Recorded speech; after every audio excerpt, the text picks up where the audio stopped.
Welcome to Podcast Terserah. Halo sahabat terserah, podcastan lagi nih kita. Oh iya, perkenalin dulu. Nama aku Ivana Patricia Kartosukondo. Biasanya aku dipanggil Ivana. Seperti biasanya, aku nggak sendirian nih, tapi ada teman-teman aku yang lainnya. Nama aku Naomi Octavia, biasa dipanggil Naomi. Nama aku Sukadi Samuel, biasa dipanggil Samuel. Oke, mantap. Halo lagi nih buat teman terserah. Kali ini aku mau nyapa dalam rangka malam ini kita bakal ngeteh. Waduh, ngeteh nih. Tapi sebenarnya kita nih mau ngeteh sama ngobrolin apa sih kita malam ini? Ya, terserah. Ya, terserah banget ya, sesuai nama ya. Oke, tapi sebelum itu hari ini podcaster terserah nggak bakal ngeteh sendiri nih. Kita bakal ngeteh rame-rame. Waduh, sekampung nggak sih? Betul, 100 banget. Aduh, kayaknya kepalaku kepentok pocak monas nih. Kita mau ngeteh sama siapa sih? Bukan kepentok itu, emang faktor umur aja nggak sih? Jadi hari ini kita bakal ngetes sama dua orang yang keren-keren. Aryas Kurniawan, halo Pak, kenalan lagi yuk. Lagi sibuk apa nih Pak? Halo, selamat malam teman-teman yang ini anggota podcast terserah, banyak sekali ya ini ya. Pak Denny ini baru sibuk ya mengajar di guru dan sedang menyelesaikan tesis karena sedang melanjutkan S2. Jadi mohon doanya semoga dipermudah. Amin. Amin. Wah, keren Pol, produktif. Lanjut, kita juga bakal ngetes sama teman kita yang tercinta, Nicholas Evan Sitanggang. Halo Evan, apa kabar? Oh, baik. Kalian gimana kabarnya? Baik-baik. Lagi sibuk apa ini? Kalau sekarang sih lagi sibuk buat event sekolah ya, sama belajar buat pertahanan nilai untuk SNMPTN nanti. Wih, siap. Udah dapat bayangan masa depan ya. Oh ya, ini teman terserah, sebelum kita masuk ke sesi pengeteh yang lebih dalam, pernah tahu nggak sih kejadian yang lagi hot atau viral saat ini tentang adanya konflik di bagian Eropa Timur sana? Ini artinya kita harus lebih sikap ya dalam segala kemungkinan yang akan terjadi di masa depan. Wih, iya, serem Pol nggak sih? Aku jadi keinget pas Perang Dunia. Apalagi waktu itu Indonesia juga jadi target penjajahan. Kayaknya Pak Denny pasti ngerti nih ceritanya. Teman terserah pasti juga tahu. Kan udah ada akses internet buat cari literasi, ya kan? Iya, aku setuju polisi sama Ivana. Tapi ya puji Tuhan Pak Soekarno udah baca teks proklamasi ya. Tapi ya gitu, walaupun proklamasi ini udah dibacain, konflik-konflik ini kayaknya gak bisa hilang dari dunia deh. Tapi ya mumpung kita lagi nyenggol dikit tentang proklamasi nih ya, kalian pasti tahu sejarahnya atau detik-detik sebelum proklamasi ini kan. Aku mau tanya deh ke Pak Denny, Evan, sama teman-teman podcaster terserah. Kalian ini ada di tim golongan tua atau tim golongan muda sih? Kalau saya sendiri melihat dari segi sejarah, karena saya juga sempat mengajarkan sejarah, ini proklamasi kan tidak terlepas dari pengaruh golongan muda. Nah, golongan muda ini ikut dalam memperjuangkan kemerdekaan Indonesia. Misalnya dalam sejarah itu kan ada Sumpah Pemuda. Nah, dimulai dari situ perjuangan memperebutkan kemerdekaan Indonesia ini sudah dimulai. Artinya pemuda dalam sejarahnya itu selalu mengambil peran dalam setiap kemajuan bangsa. Menurut saya seperti itu. Saya sih sebenarnya tidak bisa memilih karena dua-duanya ini sebenarnya sama-sama ikut berperan aktif dalam memerdekakan kemerdekaan Indonesia. Seperti yang sudah dikatakan Pak Denny, golongan muda dari awal Sumpah Pemuda sudah ikut berperan dalam memperjuangkan kemerdekaan Indonesia. Demikian juga golongan tua. Jadi kalau saya sih golongan tua atau golongan muda karena keduanya sama-sama ikut berperan aktif dalam memperjuangkan kemerdekaan negara kita. Iya bener banget, berarti ini bukti konkret ya kalau semua masyarakat Indonesia tanpa terkecuali semua ini berjuang buat memerdekakan Indonesia. Opini emang gak ada yang salah ya, tapi ya gitu, setelah proklamasi pun masih ada loh kayak pemberontakan atau kejadian-kejadian atau konflik yang terjadi. Contoh dari gampangnya aja, di dekat situ adalah G30 PKI. Apa sih sebenarnya yang menyebabkan G30 PKI terjadi? Yang bisa jawab atau bisa menjabarkan, ada kasih Yupi nih. Kalau dari segi sejarah, sebenarnya ini memang ada pro dan kontra terkait peristiwa G30 PKI, karena ada dua versi yang membahas tentang peristiwa G30 PKI tadi. Kalau saya melihat secara umum, kenapa kok bisa ada peristiwa G30 PKI yang di situ merupakan pertumpahan darah, kalau bisa dibilang itu pertumpahan darah antara saudara sendiri, antara bangsa Indonesia, karena memang ketika ada peristiwa G30 PKI ini persatuan dan kesatuan yang kita miliki ini tidak bisa dipertahankan. Tentunya kita mudah dipecah belah istilahnya. Seperti itu Ivana dan teman-teman. Oh gitu ya, gara-gara Pak Denny cerita aku jadi inget nih. Kalau nggak salah kan ada salah satu jenderal yang dibunuh di depan rumahnya pas lagi berdoa, iya nggak sih? Iya, kayaknya aku juga pernah denger deh. Kalau nggak salah yang namanya DI Panjaitan itu ya, If ya. Tapi ini keren sih, harus dicontoh gitu.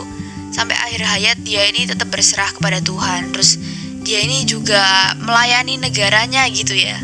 Kayaknya iya deh. Wah, berarti aku sama Pak Denny sama Naomi jadi dapat Yupi. Jangan lupa dikirim ya, Samuel.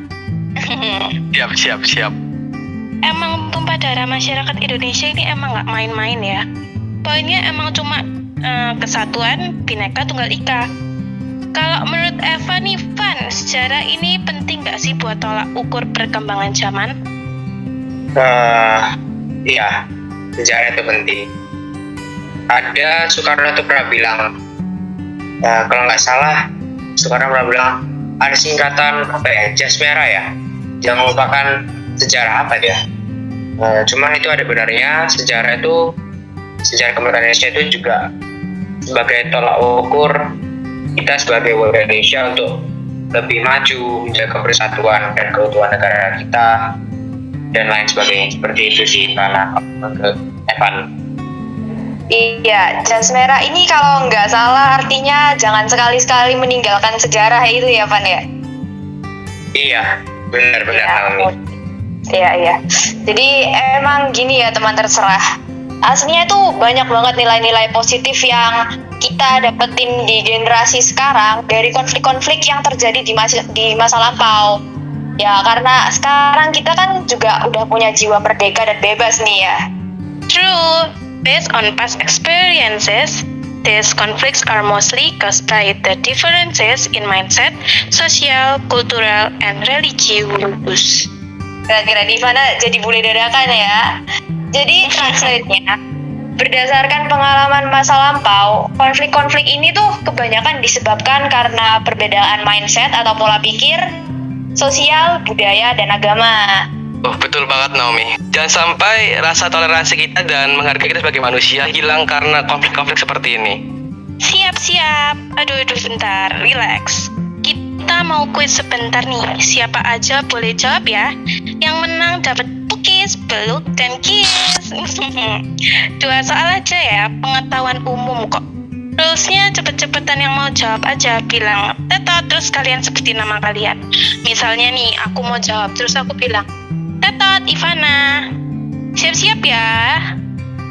Oke, yang pertama, mereka yang lahir di tahun 2004 dan 2005 ini termasuk generasi apa?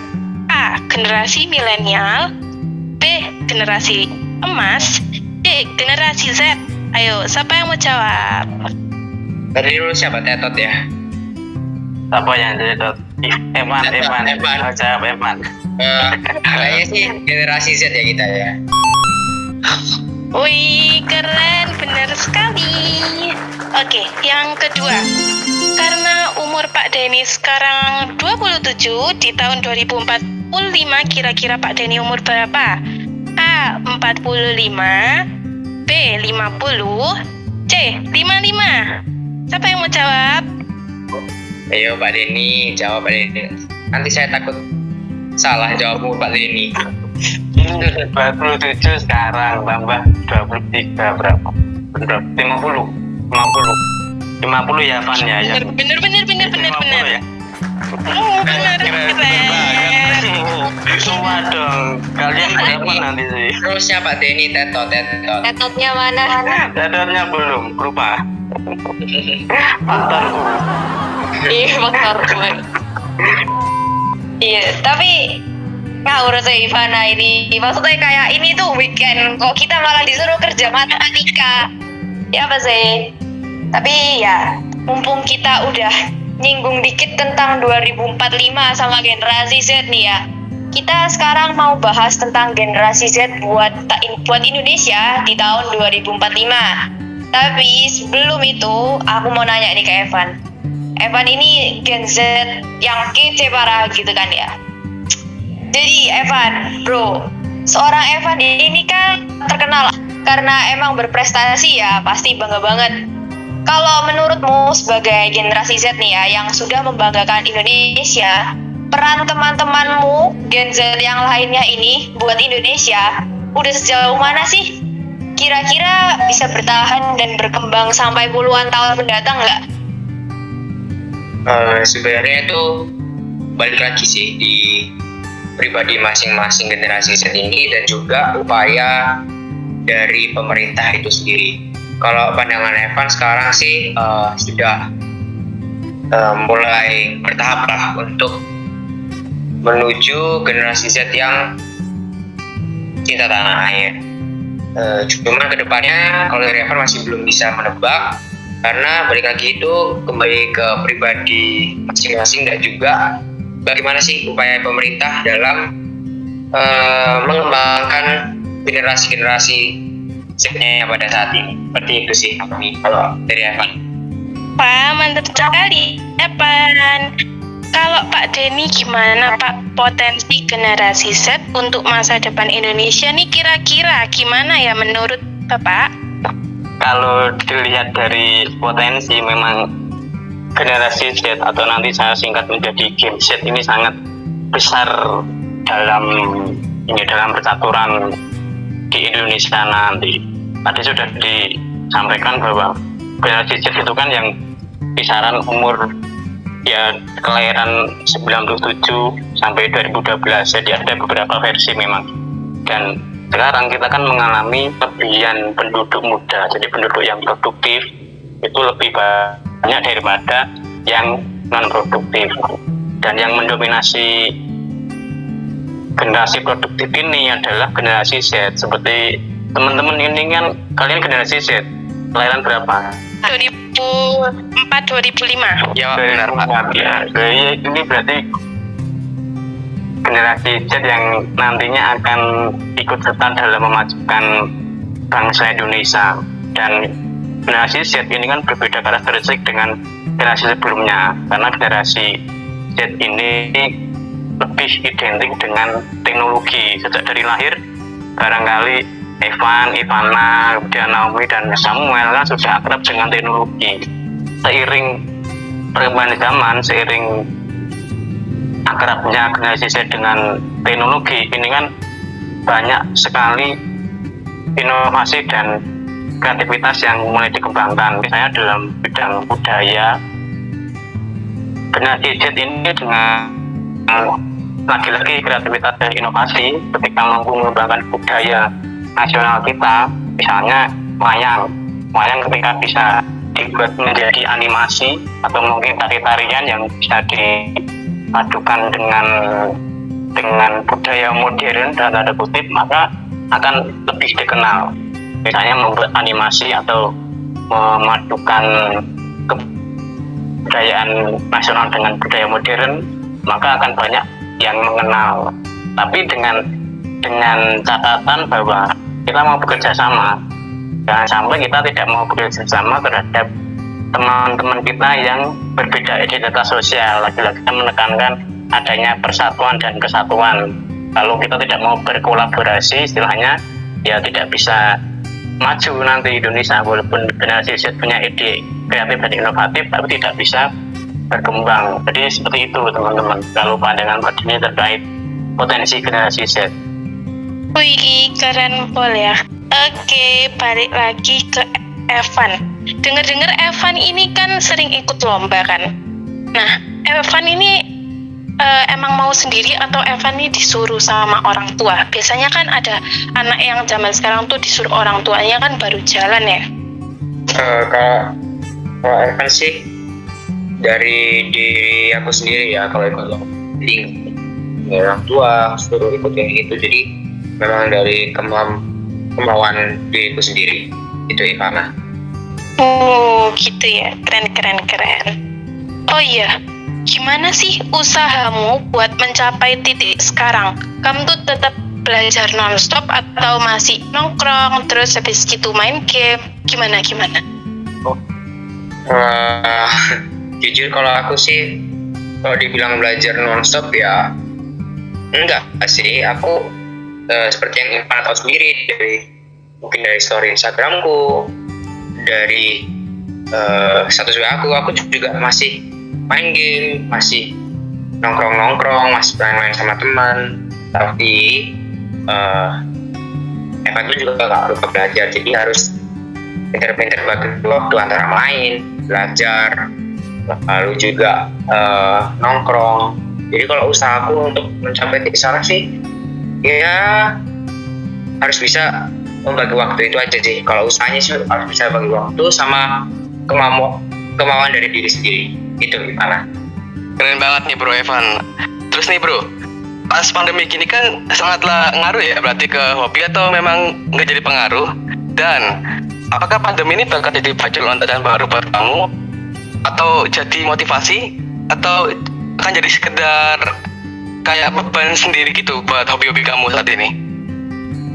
Sebenarnya kalau buat hobi memang sedikit terpengaruh, apalagi yang tentang hobi saya robot itu memang di masa pandemi ini agak turun. Cuman di sini di masa pandemi ini kan juga masih belajar untuk menyesuaikan. Lalu juga di masa pandemi ini Evan juga bisa bilang sebagai batu loncatan, di mana Evan ini juga bisa belajar hal baru, new experience, bagaimana semua sistem itu dijalankan secara online.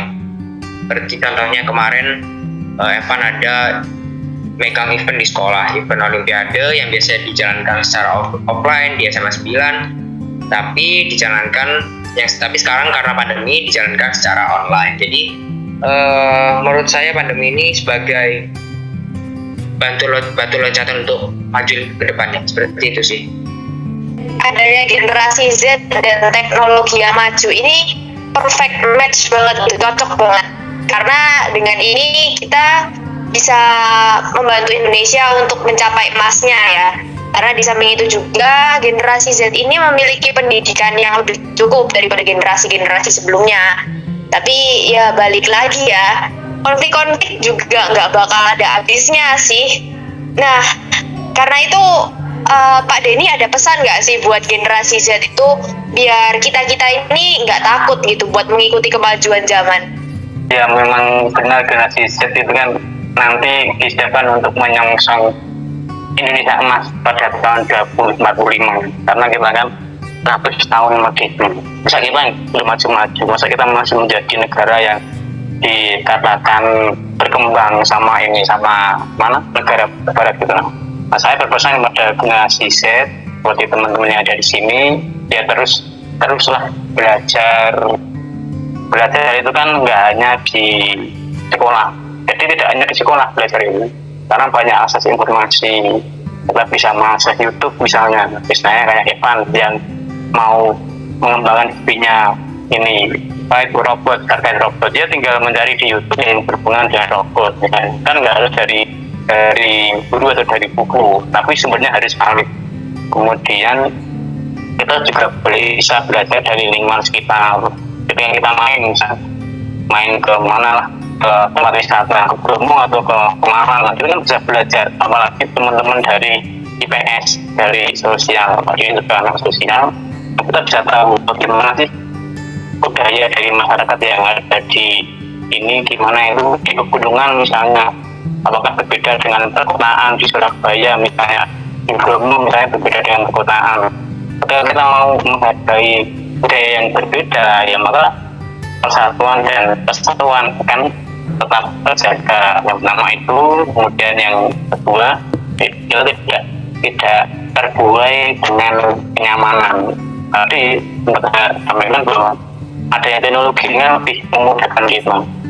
Kita mau beli barang misalnya tidak perlu ke mall, tidak perlu sampai ke mall, kita tinggal beli lewat online. Kita mau makan sesuatu kan nggak perlu keluar.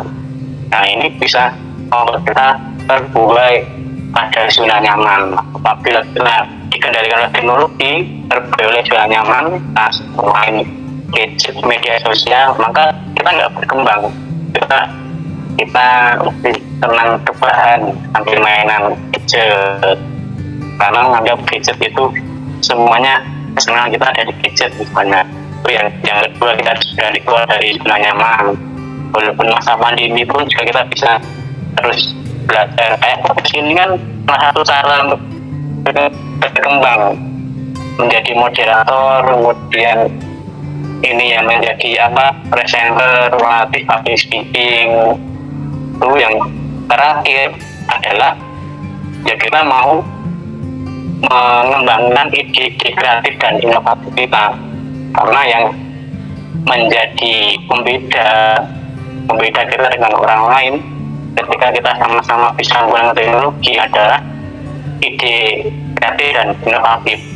Ketika kita punya ide kreatif dan inovatif, maka kita bisa bersaing dengan orang lain.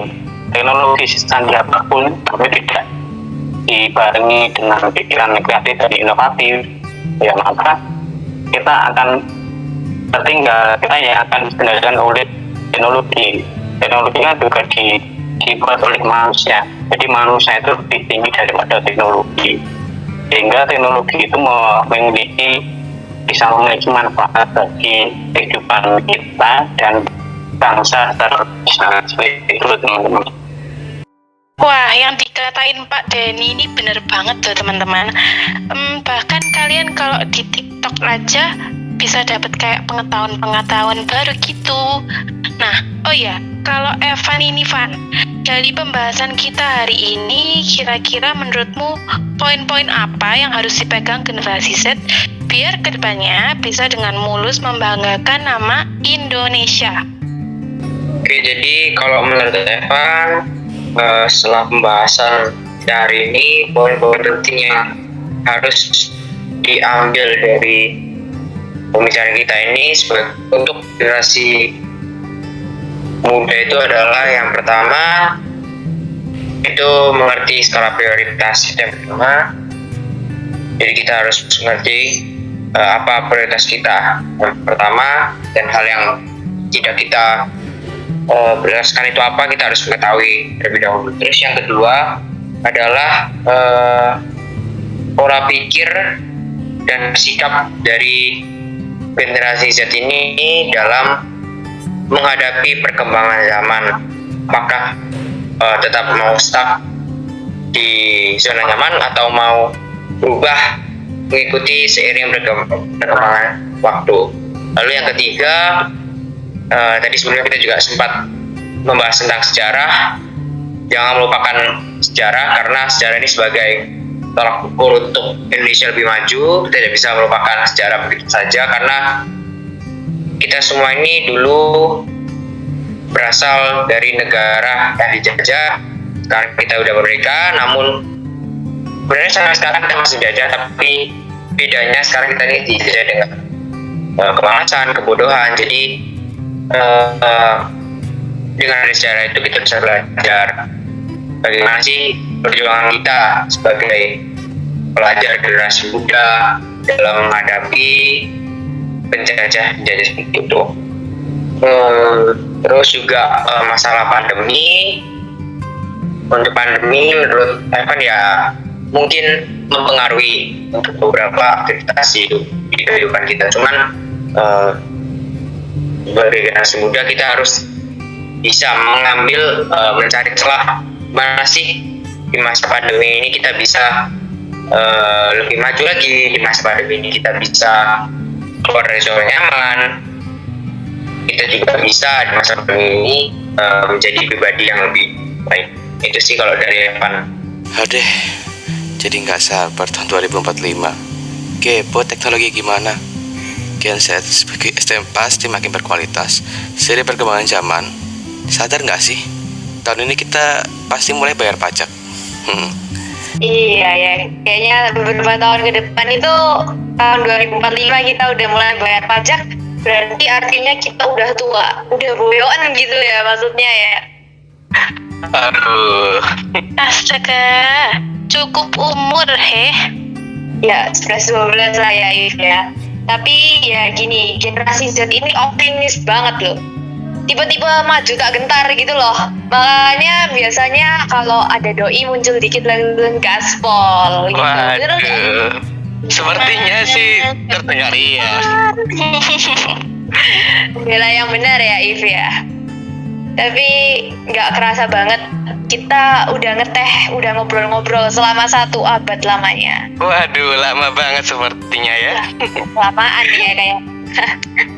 Tapi kayaknya sesi ngeteh hari ini tuh harus diakhiri di sini deh. Kayaknya kita harus putus gitu. Kayak putus cinta, pakai putus-putus. Waduh. Pengalaman ya kalian ya. Mungkin sekian dari podcast Terserah episode kali ini. Semoga podcast hari ini menjadi motivasi teman terserah untuk tetap menghargai dan tetap berjuang. Oke, terima kasih untuk tamu spesial ngeteh kita hari ini, Pak Denny dan Evan. Kami podcaster terserah pamit undur diri ya. Terima kasih semua. Dadah.